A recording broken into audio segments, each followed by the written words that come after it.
Hi guys, எல்லோருக்கும் வணக்கம். இன்னைக்கு நம்ம பிராணி ஹீலிங்ல ரொம்ப அற்புதமான ஒரு விஷயத்தை பார்க்க போறது என்னன்னா பெயின். நிறைய பேருக்கு பிரச்சனை, வலி அதிகமாக வந்துட்டே இருக்கும் உடம்புல. அந்த வலியை போக்குறதுக்கான எப்படி பிராண சிகிச்சை செய்யறது அப்படின்னு பார்க்க போறோம். அது எப்படி அப்படின்னா ப்ளூ பிராணாவை பயன்படுத்தி செய்யலாம். அது வந்து இதமளிக்கக்கூடியது, இந்த வலியை போக்குறதுக்கு ரொம்ப பயன்படுத்தப்படுகிறது. கிரீன் பிராணா வந்து நோயற்ற அந்த சக்தியை அதாவது குறைக்கிறதுக்கான பயன்படுத்தப்படுகிறது. வெறுமனே பாதிக்கப்பட்ட பகுதியை நல்லா சுத்தம் செஞ்சுட்டு அந்த வலியை பெருமளவு குறைக்கும்.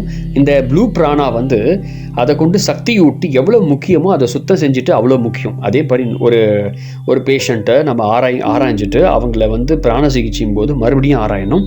அதுக்கு பிறகு மறுபடியும் அவங்களுக்கு நோயற்ற அந்த சக்தியை அதை கம்மி பண்ணுறதுக்கு நம்ம லைட் க்ரீன் கலரை பிராணனை பாதிக்கப்பட்டது இடத்துல நம்ம பகுதிக்கு சக்தியை அதிகப்படுத்தி கொடுக்கணும். முக்கியமாக ஓரளவுக்கு அவங்களுக்கு வந்து அதாவது சரியான பிறகு மறுபடியும் பாதிக்கப்பட்ட இடத்துல நம்ம வந்து கிளென்ஸ் பண்ணணும்.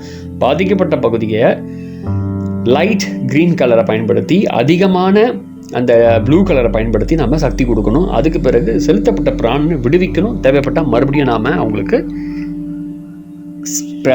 சிகிச்சை பண்ணுறது ஸ்டார்ட் பண்ணலாம். அதுக்கு பிறகு இந்த சிகிச்சையை பண்ணும்போது பாதிக்கப்பட்ட பகுதிக்கு நிவாரணத்தை, அதாவது அவங்களுக்கு சரியான பிறகு நல்ல நிரந்தரமான விளைவடைய பிராண சிகிச்சை மேலும் நம்ம முழுமையாக செய்யணும். நெருப்பை தண்ணீரை பயன்படுத்தி அணைக்கலாம், அல்லது எக்ஸ்ப்ளோர் செய்தாலும் அதை வந்து அணைக்கலாம். அதே மாதிரி இந்த லைட் க்ரீன் கலர் பிராணா வந்து லைட் ஆரஞ்சு பிராணாவும் மாறி மாறி சுத்தம் செய்வதாலும் வலியை நாம் சரிப்படுத்தலாம். இது நோயற்ற சக்தியை சிதற செய்யும். அது மட்டும் இல்லாமல் ஒழுங்குபடுத்துவதற்கும் வெடிக்கும் விளைவையும் ஏற்படுத்துகிறது. இதன் மூலம் பாதிக்கப்பட்ட பகுதி சுத்தம் செய்யப்பட்டு நிவாரணம் பெறுகிறது, சரியாகுது.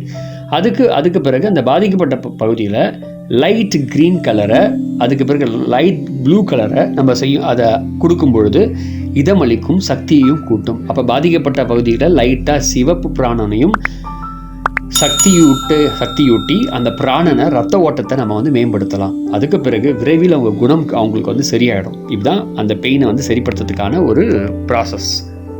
இது சக்தி வாய்ந்த ஒரு மெத்தட், ஆனால் கவனத்துடன் பயன்படுத்தணும். ஆரஞ்சு பிராணாவை தலைக்கும் நுண்மையான சில உறுப்புகளுக்கும் பக்கத்தில் கொண்டு போய் உபயோகப்படுத்தக்கூடாது. இதுதான் வந்து பெயின் மேனேஜ்மெண்ட்டில் பிராணி ஹீலிங்கை செய்யறதுக்கான வழிமுறை. ஸோ ஃபஸ்ட் டைம் வீடியோ பார்க்கணுன்னா ஃபஸ்ட்டு வீடியோவில் பிராணி ஹீலிங்கை வந்து நான் வந்து பிளேலிஸ்ட்டில் இருக்குது, அதை போய் பார்த்துட்டு ஒரு வீடியோ பார்த்துட்டு அதுக்கப்புறம் அந்த வழியை போக்குறதுக்கான முறைகள்லாம் நீங்கள் பார்த்தீங்கன்னா ரொம்ப ஹெல்ப்ஃபுல்லாக இருக்கும். Thank you very much. அடுத்த பதிவில் வேறு ஒரு தகவலை பார்க்கலாம். மறக்காமல் வீடியோ சப்ஸ்கிரைப் பண்ணுங்கள், அடுத்தவங்களுக்கு ஷேர் பண்ணுங்கள்.